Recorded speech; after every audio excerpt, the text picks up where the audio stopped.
राम। जय बाबा नीम करोली महाराज जी। नीम करोली बाबा की असीम कृपा आप सभी पर बनी रहे। आज हम एक ऐसे आध्यात्मिक विषय पर चर्चा करने जा रहे हैं जिसके बारे में वर्षों से अनेक लोगों के मन में जिज्ञासा रही है।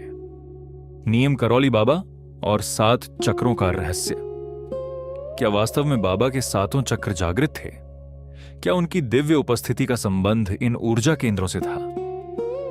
आखिर ऐसा क्या था कि बाबा के दर्शन मात्र से लोगों की आंखों से आंसू बहने लगते थे, मन को अद्भुत शांति मिलने लगती थी और कई लोगों का जीवन हमेशा के लिए बदल जाता था?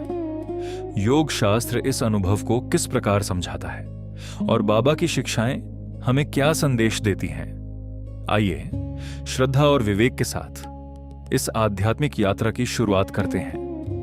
योग परंपरा के अनुसार हमारे शरीर में 7 प्रमुख ऊर्जा केंद्र होते हैं जिन्हें सप्त चक्र कहा जाता है।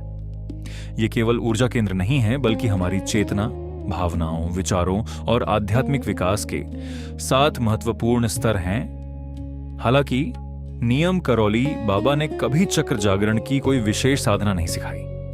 उन्होंने कभी सिद्धियों का प्रदर्शन करने की प्रेरणा भी नहीं थी।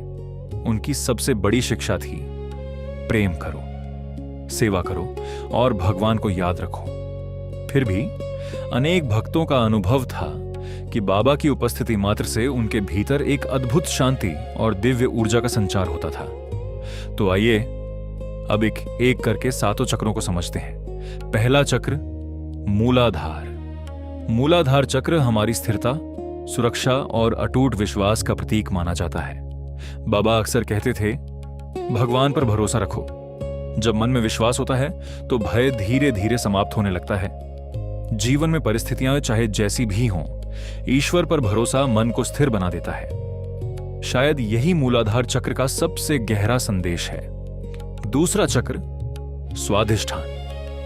यह चक्र हमारी भावनाओं, आनंद और रचनात्मकता से जुड़ा माना जाता है। नियम करोली बाबा लोगों के दुख सुनते थे, उन्हें प्रेम देते थे, उन्हें अपनापन देते थे और उनके मन का बोझ हल्का कर देते थे। जब मन निर्मल होता है तभी जीवन में आनंद और सृजन का प्रवाह प्रारंभ होता है। तीसरा चक्र मणिपुर।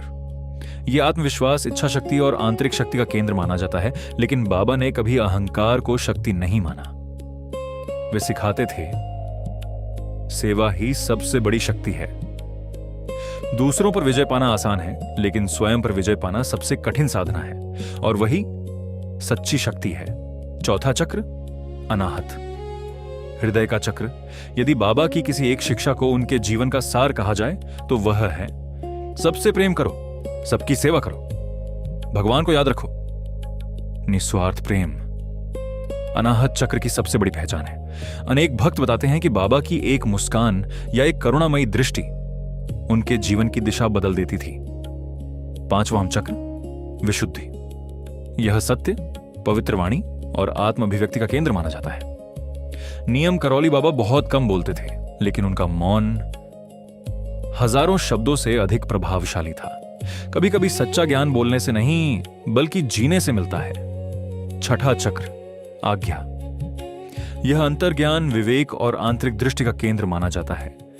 कई भक्तों ने अनुभव किया कि बाबा बिना कुछ कहे उनके मन की बातें जान लेते थे। इन अनुभवों को भक्त अपनी श्रद्धा और आध्यात्मिक अनुभूति के रूप में देखते हैं। ये घटनाएं हमें अपने भीतर झांकने और आत्मचिंतन करने की प्रेरणा देती हैं। 7वां और अंतिम चक्र सहस्रार। यह ईश्वर से पूर्ण एकत्व का प्रतीक माना जाता है। नियम करोली बाबा का संपूर्ण जीवन भक्ति, सेवा और ईश्वर की स्मृति में बीता।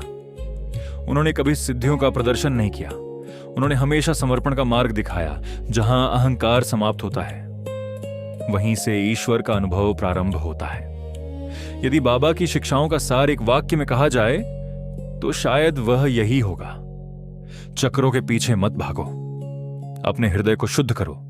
जब जीवन में प्रेम आता है, सेवा आती है, भक्ति आती है और ईश्वर का स्मरण आता है, तो भीतर की चेतना स्वयं प्रकाशित होने लगती है। शायद यही सच्चे चक्र जागरण का मार्ग है।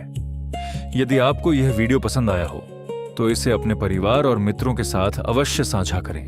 और यदि आप नियम करौली बाबा की शिक्षाओं, उनके चमत्कारों और आध्यात्मिक संदेशों से जुड़े ऐसे ही वीडियो देखना चाहते हैं तो हमारे नियम करौली विजन परिवार का हिस्सा बनने के लिए चैनल को सब्सक्राइब करना न भूलें। जय बाबा नियम करौली महाराज जी। राम राम।